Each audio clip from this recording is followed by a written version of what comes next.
If you don't love your work, you're never going to be great at it. If you can get your work life to be where you enjoy half of it, that is amazing, because very few people ever achieve that. Because the truth is, everything comes with overhead. That's reality. Everything comes with pieces that you don't like. Every job comes with pieces you don't like. And we need to say, that's part of it. You have to figure out how to set up your life in such a way that you can minimize the things. And I find people don't dislike hard work. What people dislike is being out of control. Like, they can't control their life. They can't control their environment. This happens to me when I get overscheduled. I hate being overscheduled. I want some time to be able to think and free myself. We all have the same amount of time in the world. Nobody has more time than anybody else. And when you become a very successful person, one of the things, you start to get overscheduled. If you don't love your work, you're never going to be great at it. The other thing I would suggest to any young person, even before they start their career, is to really think about their choices. Because I find young people, and I when I was young, I made this mistake too.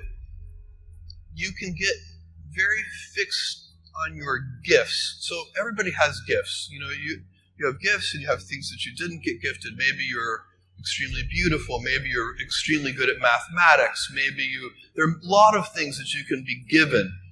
But those things can confuse you because they're not the things that construct your life. It's your choice that construct your life, not your gifts. You can celebrate your gifts. Be proud of them. Be happy of them. Actually, don't be proud of them. Be celebratory of them. But you can't be proud because they're gifts. They were given to you. You didn't earn them. You can only be proud of the things you earn. And so, as I got older, I started to realize I wasn't proud of my gifts. I was always good at school. School was always easy for me. And I was always proud that I was a great student. I got A's in all my classes. I was good at math, all of that. And I thought that's who I was. But it's not true.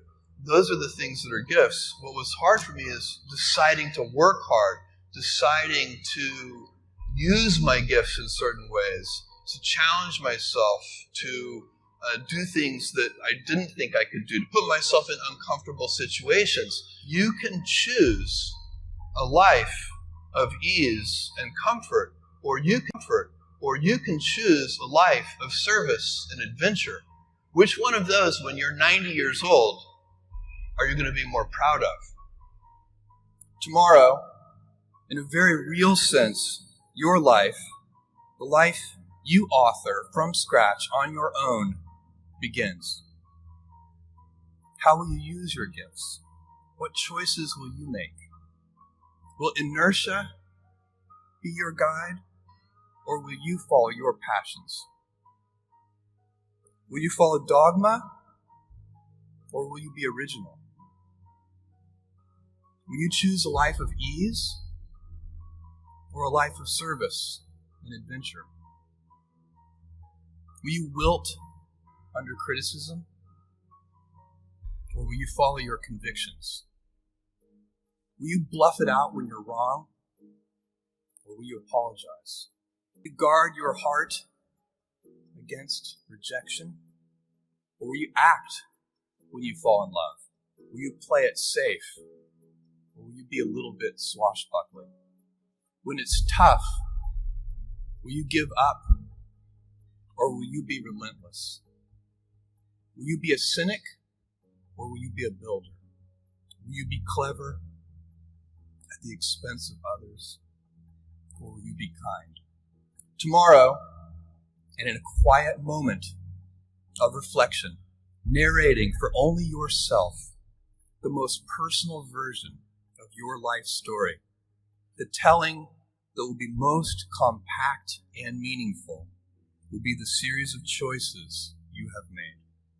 In the end, we are our choices. Build yourself a great story.